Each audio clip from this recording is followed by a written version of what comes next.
부자 아빠 가난한 아빠의 저자 로버트 기요사키는 아주 차갑게 단언합니다. 이건 시작일 뿐이다. 올해 안에 은값은 200달러를 향해 돌진할 것이다. 라고 말이죠. 여러분, 이건 단순히 자산이 오르는 문제가 아니에요. 이건 시장 밑바닥에서 벌어지는 거대한 경제 전쟁의 결과이자 누군가에게는 벼락거지가 될 신호, 누군가에게는 인생 역전의 마지막 기차입니다. 오늘 이 영상을 끝까지 보지 않으신다면 여러분은 인류 역사상 가장 큰 부의 이동에서 철저히 소외될지도 모릅니다. 안녕하세요. 복잡한 경제의 이면을 현미경처럼 들여다보고 여러분의 자산을 지키는 이야기 경제학입니다. 오늘은 지금 이 순간 전 세계에서 가장 뜨겁고도 위험한 자산, 은에 대해 깊숙이 파헤쳐 보려고 해요. 오늘 영상에서는 단순히 은값이 올랐다는 소식을 전하려는 게 아닙니다. 로버트 기요사키가 왜 그토록 은에 집착하는지, 연준 의장 제롬 파월을 둘러싼 초강력 감사와 수사 의뢰가 왜 은값 폭등의 기폭제가 되었는지, 그리고 왜 비트코인보다 은이 더 무서운 폭발력을 가졌는지까지 정리해 드릴게요. 그 누구도 말해주지 않았던 추악한 진실과 거대한 기회를 단 하나의 영상으로 정리해 드릴게요. 이 영상 하나만 끝까지 시청하셔도 요동치는 시장에서 어떤 포지션을 잡아야 할지 완벽한 답을 얻으실 수 있을 거예요. 자, 그럼 인류 역사상 가장 저평가되었던 금속, 은의 방역이 시작됩니다. 자, 본론으로 들어가서 첫 번째 이야기를 해볼게요. 여러분은 로버트 기요사키라는 인물을 어떻게 생각하시나요? 누군가는 그를 위기론자라고 비판하기도 하지만 지난 수십 년간 그가 예견했던 굵직한 경제 위기들은 소름 끼칠 정도로 정확했습니다. 그런 그가 지금 전 세계를 향해 외치고 있는 메시지는 단 하나입니다.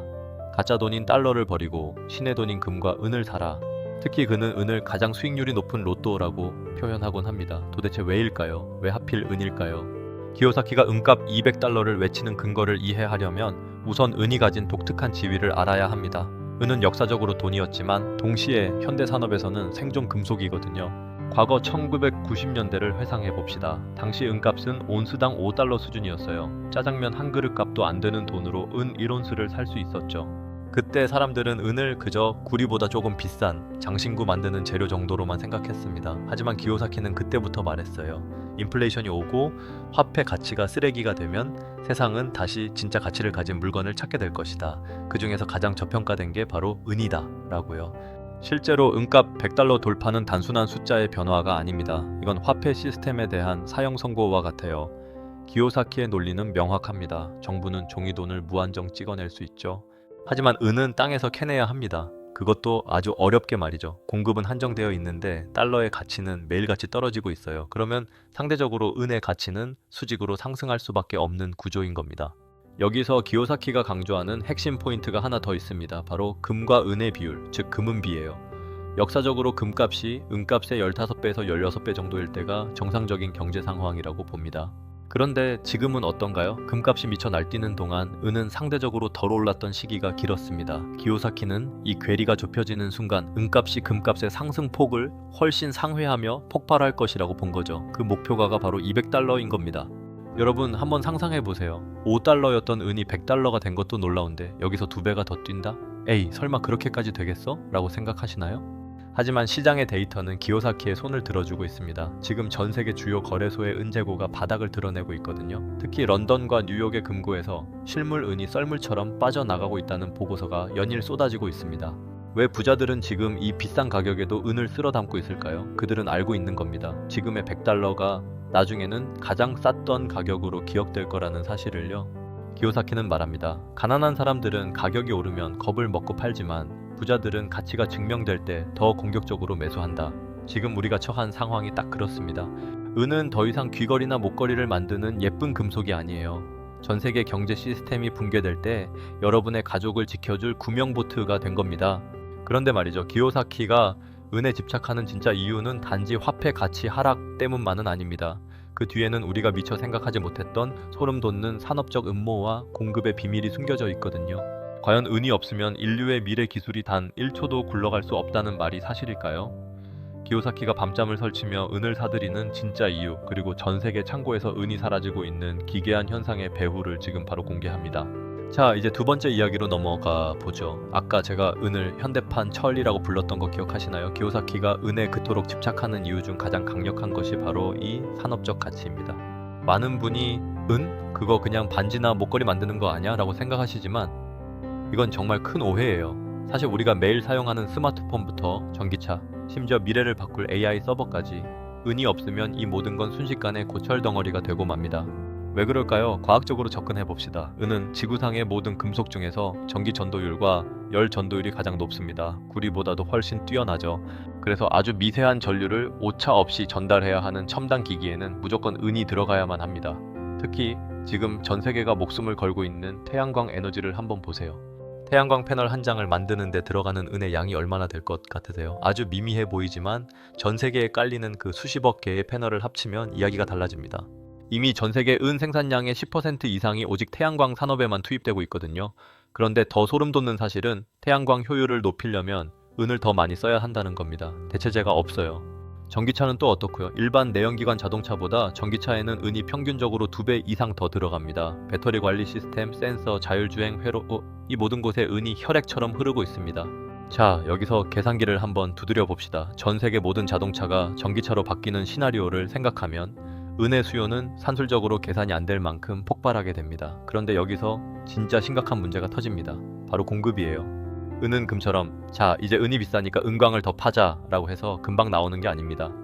은 생산량의 약 70%는 구리나 납, 아연을 캘 때 나오는 부산물이거든요. 즉, 은값이 아무리 올라도 구리나 아연 수요가 늘지 않으면 은 생산량을 인위적으로 늘릴 수가 없다는 뜻입니다. 공급은 꽉 막혀 있는데 수요는 AI와 친환경이라는 엔진을 달고 미친 듯이 질주하고 있는 상황인 거죠. 여기에 결정타를 날린 게 바로 중국입니다. 여러분, 최근 뉴스 보셨나요? 중국이 은을 포함한 전략 광물의 수출 빗장을 하나둘씩 걸어 잠그고 있습니다. 우리나라 산업에 쓸 것도 부족하니 밖으로 내보내지 않겠다는 선언이죠. 전 세계 은 정년 시장의 상당 부분을 장악한 중국이 공급을 통제하기 시작했다는 건 이제 서구권 국가들이 돈을 아무리 줘도 실물 은을 구하지 못하는 자원 전쟁의 시대가 열렸음을 의미합니다. 실제로 최근 런던 금속 거래소의 창고 데이터를 보면 소름이 돋습니다. 재고량이 역대 최저치를 경신하며 바닥을 긁고 있거든요. 창고는 비어가는데 애플, 테슬라, 삼성 같은 글로벌 기업들은 제품을 만들기 위해 은을 어떻게든 확보하려고 전쟁을 벌이고 있습니다. 기요사키가 말한 200달러라는 숫자가 단순한 선동이 아니라 이런 처절한 수급 불균형에서 나온 데이터 기반의 예측이라는 걸 이제 좀 아시겠나요? 그런데 말이죠. 이 산업적인 전쟁보다 더 무섭고 거대한 폭풍이 지금 금융의 심장부에서 불어오고 있습니다. 우리가 신처럼 믿었던 달러 시스템이 무너지는 소리 들리시나요? 자, 이번 파트는 조금 충격적일 수 있습니다. 마음을 단단히 먹고 들으셔야 해요. 지금 외신 헤드라인을 장식하고 있는 가장 뜨거운 감자, 바로 미 연방준비제도의 의장 제롬 파월에 대한 이야기입니다. 상상해보세요. 전 세계 경제의 대통령이라 불리며 금리를 결정하고 돈의 가치를 조절하는 그 막강한 권력자가 현재 의회 차원의 초강력 감사와 수사 의뢰사의 타겟이 되었다는 소식을요. 이건 단순한 정치적 스캔들이 아닙니다. 우리가 100년 넘게 믿어왔던 달러 패권이라는 시스템 자체에 금이 가기 시작했다는 상징적인 사건이에요. 왜 이런 일이 벌어졌을까요? 표면적인 이유는 정책적 실패와 부당한 시장 개입이지만 그 이면에는 더 깊은 썩은 내동댕이가 있습니다. 지난 몇 년간 연준은 감당할 수 없을 만큼의 종이돈을 찍어냈습니다. 인플레이션은 일시적이다 라는 거짓말로 국민들을 안심시키면서 말이죠. 하지만 결과는 어땠나요? 물가는 천정부지로 솟았고 서민들의 삶은 팍팍해졌습니다. 이제 사람들은 질문하기 시작한 거예요. 우리가 믿고 있는 이 종이돈이 정말 가치가 있는 건가? 아니, 이 돈을 관리하는 사람들을 믿어도 되는 건가? 이런 불신이 극에 달했을 때 발생하는 현상을 우리는 엑소더스, 즉 대탈출이라고 부릅니다. 종이돈의 가치가 쓰레기가 될 것을 직감한 똑똑한 고래들과 기관들이 달러를 버리고 진짜 자산으로 도망치고 있는 겁니다. 그 대피소의 1순위가 바로 금과 은이죠. 특히 이번 제롬 파월에 대한 조사는 시장에 명확한 메시지를 던졌습니다. 더 이상 중앙은행은 시장을 통제할 능력이 없다는 것이죠. 중동에서는 전쟁의 포화가 멈추지 않고 미국의 국가 부채는 이제 이자조차 갚기 힘든 수준으로 불어났습니다. 이런 상황에서 연준 의장마저 사법 리스크에 휘말렸으니 달러의 위상은 그야말로 풍전등화입니다.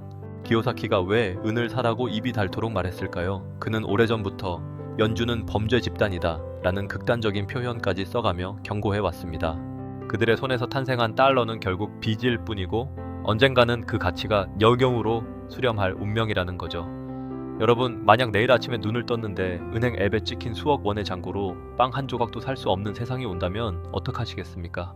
설마 그런 일이 일어나겠어? 라고 하시겠지만 역사적으로 모든 제국의 화폐는 결국 그렇게 망했습니다. 로마 제국도 바이마르 공화국도 그랬죠. 그리고 지금 그 역사가 우리 눈앞에서 반복되려 하고 있습니다. 연준의 권위가 무너진 자리를 무엇이 채우게 될까요? 디지털 코드인 비트코인일까요? 아니면 인류가 5,000년간 돈으로 써온 금과 은일까요? 지금 사람들은 본능적으로 실물을 찾고 있습니다. 손에 쥐어지는 무게감, 누구도 조작할 수 없는 물리적인 가치, 그것이 바로 지금 은값이 100달러를 넘어 200달러를 향해 폭주하는 진정한 공포의 동력입니다.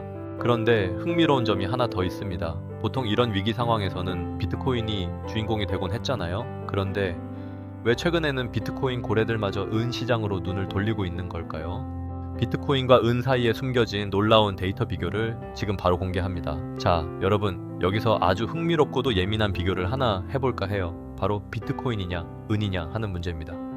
최근 몇 년간 디지털 금이라고 불리며 자산 시장의 주인공 노릇을 했던 건 단연 비트코인이었죠.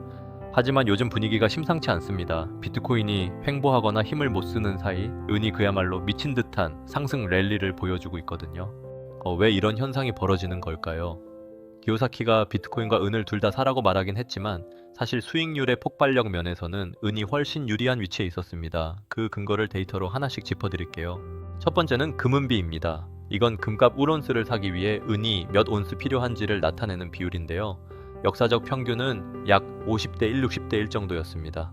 그런데 최근까지 이 비율이 80대 1, 심지어 100대 1 가까이 벌어져 있었어요. 이게 뭘 의미할까요? 은이 금에 비해 말도 안 되게 저평가되어 있었다는 뜻입니다. 지금 은값이 100달러를 넘은 이 시점에서는 50 정도로 떨어졌습니다. 두 번째는 실체성의 차이입니다. 비트코인은 훌륭한 자산이지만 전기가 끊기거나 인터넷이 마비되면 거래가 불가능하다는 취약점이 있죠. 반면 은은 어떻습니까? 전쟁이 나고 국가 시스템이 멈춰도 여러분의 손에 쥐어진 은화 한 잎은 그 자체로 가치를 가집니다. 특히 최근처럼 지정학적 위기가 고조되고 연준 의장까지 수사받는 혼란스러운 시기에는 투자자들의 심리가 숫자보다는 물질로 쏠리게 되어 있어요. 실제로 최근 암호화폐 시장의 큰 손들, 일명 고래들 사이에서 조용히 벌어지는 움직임이 있습니다. 비트코인으로 큰 수익을 낸 세력들이 그 수익금을 실물 은바, BR로 치환하고 있다는 소문이 파다해요. 왜 그럴까요? 그들은 알고 있는 겁니다. 비트코인은 2100만 개라는 한계가 있지만 은은 그보다 더 희귀해질 수 있다는 사실을요. 아까 말씀드렸죠? 은은 산업용으로 소모되어 사라지지만 비트코인은 사라지지 않거든요. 지표상으로 보면 은의 희소성 가치가 역전되는 순간이 오고 있다는 겁니다. 여기서 잠깐 그래도 비트코인이 더 편하지 않나요? 라고 물으실 수 있습니다. 맞아요. 편의성은 비트코인이 압승이죠. 하지만 여러분, 부자가 되는 법은 편한 곳에 있지 않습니다. 남들이 다 비트코인만 쳐다보고 있을 때 아무도 주목하지 않던 은의 가치를 먼저 알아본 사람들이 5달러에서 100달러로 가는 수익을 독식했습니다. 그리고 이제 100달러에서 200달러로 가는 2차 폭등 구간에서는 비트코인 고래들까지 합세하며 시장의 판이 커지고 있습니다. 예상 Q&A 하나 해볼까요? 그럼 비트코인은 이제 끝난 건가요? 아니요, 절대 아닙니다. 하지만 자산 배분의 관점에서 보면 지금은 은의 비중을 높여야 할 때라는 거죠. 비트코인이 2배 오를 때 저평가된 은은 5배, 10배 튈 수 있는 탄성력을 가지고 있기 때문입니다. 그런데 말이죠. 이렇게 완벽해 보이는 은 시장에 거대한 가짜가 판을 치고 있다는 사실 알고 계셨나요? 여러분이 산 은이 사실은 세상에 존재하지 않는 유령일 수도 있습니다. 월가가 꽁꽁 숨겨온 종이은의 추악한 사기극을 지금 공개합니다. 자, 지금부터 제가 드리는 말씀은 아주 조심스럽지만 반드시 알아야 할 내용입니다. 여러분이 은행이나 증권사를 통해 은 ETF를 사거나 계좌상으로 은을 보유하고 있다면 그건 진짜 은이 아닐 확률이 매우 높습니다. 이게 무슨 자다가 봉창 두드리는 소리냐고요? 바로 종이은 시장의 비밀 때문입니다. 금융시장에는 실물 1온스당 종이증서가 500온스 넘게 발행되었습니다. 쉽게 말해서 창고에는 은이 1온스밖에 없는데 은행은 100명에게 너희는 각각 은 1온스를 가지고 있다 라는 증서를 팔아치운 꼴이에요. 만약 이 100명이 동시에 내 실물 은을 내놔 라고 요구한다면 어떻게 될까요? 은행은 그 즉시 파산입니다. 줄 은이 없으니까요. 이게 바로 월가의 대형 은행들이 지난 수십 년간 은값을 인위적으로 억눌러온 방식입니다. 가격이 오르려고 하면 종이증서를 무한정 찍어내서 시장에 던져버리는 거죠. 그러면 공급이 늘어난 것처럼 보여서 가격이 떨어지게 됩니다. 이거를 공매도 조작이라고 불러요. 그런데 왜 지금 은값이 100달러를 뚫었을까요? 그 조작 시스템의 과부하가 걸렸기 때문입니다. 이제는 사람들이 바보가 아니거든요. 종기 쪼가리는 필요 없으니 진짜 은을 내 금고로 보내줘 라고 요구하는 투자자들이 급증하고 있습니다. 특히 중동의 부호들과 아시아의 중앙은행들이 실물 은을 무서운 속도로 인출해 가고 있어요. 최근 런던의 한 대형 은행에서 실물 은 인출을 요청한 고객에게 지금 물량이 없으니 몇 달만 기다려달라 혹은 현금으로 대신 보상해주겠다 라며 회유했다는 소문이 돌았습니다. 이건 엄청난 신호입니다. 시장에 실물이 말라버렸다는 증거거든요. 만약 이 종이은 사기극이 완전히 들통나서 모든 투자자가 실물 인출을 요구하는 뱅크런 같은 상황이 벌어지면 어떤 일이 일어날까요? 우리는 그걸 쇼스 퀴즈라고 부릅니다. 은값을 억지로 눌러왔던 세력들이 파산을 면하기 위해 울며 겨자 먹기로 비싼 가격에 은을 대사야 하는 상황이죠. 이때 가격은 계단식이 아니라 수직으로 점프합니다. 기요사키가 말한 200달러? 아니요, 그때는 500달러, 1000달러가 되어도 팔 사람이 없는 아비규환이 벌어질 겁니다. 여러분 기억하세요. 내 손에 쥐고 있지 않으면 내 것이 아니다 라는 격언이 은 시장만큼 절실하게 통용되는 곳은 없습니다. 지금 당장 여러분이 가진 은 자산이 진짜인지 종인지 확인해 봐야 하는 이유입니다. 자, 지금까지 우리는 은이라는 금속을 둘러싼 거대한 전쟁의 실체를 목격했습니다. 100달러 돌파는 단순한 시세 변동이 아니라 우리가 믿어온 금융 시스템이 비명을 지르고 있다라는 신호탄이었죠. 산업적으로는 AI와 친환경이라는 거대한 파도가 은을 빨아들이고 있고, 정치적으로는 연준이라는 거대 권력이 뿌리째 흔들리고 있습니다. 거기다 월가가 숨겨온 종이은의 사기극이 들통나기 시작하면서 이제 은 시장은 누구도 막을 수 없는 쇼트 스퀴즈의 폭주 기관차처럼 변해가고 있어요. 이제 정리를 해볼까요? 오늘 우리가 나눈 이야기를 관통하는 핵심은 딱 세 가지입니다. 첫째, 은은 더 이상 귀금속이 아닌 현대 문명의 생존 금속이다. 둘째, 달러로 대표되는 종이돈의 시대가 저물고 진짜 자산의 시대가 강제로 열리고 있다. 셋째, 로버트 기요사키의 예언대로 200달러 돌파는 시간 문제일 뿐 그 뒤에 올 폭풍은 상상 그 이상일 것이다. 여러분, 여기서 잠시 눈을 감고 한번 생각해보세요. 만약 오늘 밤 우리가 당연하게 여겼던 모든 디지털 숫자들이 의미를 잃게 된다면 여러분에게 남는 것은 무엇인가요? 1990년대에 온스당 고작 5달러였던 은을 보며 사람들은 비웃었습니다. 그런 무거운 쇳덩이를 왜 들고 있어? 주식을 사고 부동산을 사야지 라면서요. 하지만 그 무거운 쇳덩이를 비웃지 않고 묵묵히 자신의 금고를 채웠던 소수의 사람들은 지금 인류 역사상 가장 거대한 부의 이동에서 주인공이 되어 있습니다. 역사는 반복됩니다. 다만 그 형태가 매번 다를 뿐이죠. 로버트 제국이 멸망할 때도, 바이마르 공화국이 초인플레이션으로 무너질 때도 사람들은 마지막 순간까지 설마 별일 있겠어? 라며 안일하게 대처했습니다. 그리고 그 대가는 혹독했죠. 반면 위기를 기회로 바꾼 사람들은 언제나 대중과 반대 방향으로 걸어갔던 이들이었습니다. 기요사키가 은값 200달러를 외치는 건 단순히 여러분에게 돈을 벌어다 주기 위해서가 아닙니다. 그는 다가올 화폐의 죽음으로부터 여러분의 가족과 여러분의 미래를 지키라고 소리치고 있는 거예요. 은은 투자의 수단이기도 하지만 본질적으로는 자유를 지키기 위한 보험이기 때문입니다. 이제 마지막 기차의 문이 서서히 닫히고 있습니다. 100달러에서 200달러로 가는 이 구간은 누군가에게는 벼락거지가 되는 공포의 구간이겠지만 준비된 여러분에게는 인생 역전의 마지막 사다리가 될 것입니다. 훗날 은값이 200달러, 500달러가 되었을 때, 그때 그 영상을 봤을 때 100달러라도 살 걸 하며 후회하는 대중의 대열에 합류하실 건가요? 아니면 지금 당장 행동에 나서서 역사의 승리자가 되실 건가요? 판단은 오로지 여러분의 몫입니다. 하지만 분명한 건 세상은 이미 변하기 시작했고 그 변화의 속도는 우리의 상상보다 훨씬 빠르다는 사실입니다. 오늘 영상이 여러분의 잠자고 있던 본능을 깨우고 거친 경제의 바다에서 길을 찾는 나침반이 되었기를 진심으로 바랍니다. 오늘 이 긴 시간 동안 저와 함께 끝까지 달려오신 여러분이야말로 이미 상위 1%의 통찰력을 가진 분들이라고 확신합니다. 영상이 유익하셨다면 구독과 좋아요로 함께 해주세요. 오늘도 끝까지 시청해주셔서 진심으로 감사합니다. 여러분의 성공적인 자산 이동과 경제적 자유를 끝까지 응원하겠습니다. 감사합니다.